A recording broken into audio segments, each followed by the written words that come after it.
الحمد لله الذي أنزل على عبده الكتاب ولم يجعل له عوجا قيما لينذر بأسا شديدا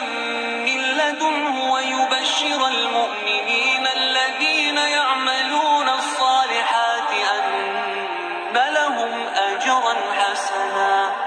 ماكثين فيه أبدا وينذر الذين قالوا اتخذ الله ولدا ما لهم به من علم ولا لآبائهم كبرت كلمة تخرج من أفواههم إن يقولون إلا كذبا الحمد لله الذي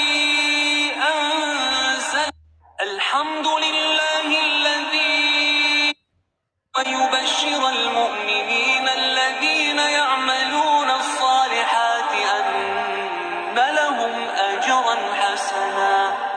ماكثين فيه أبدا وينذر الذين قالوا اتخذ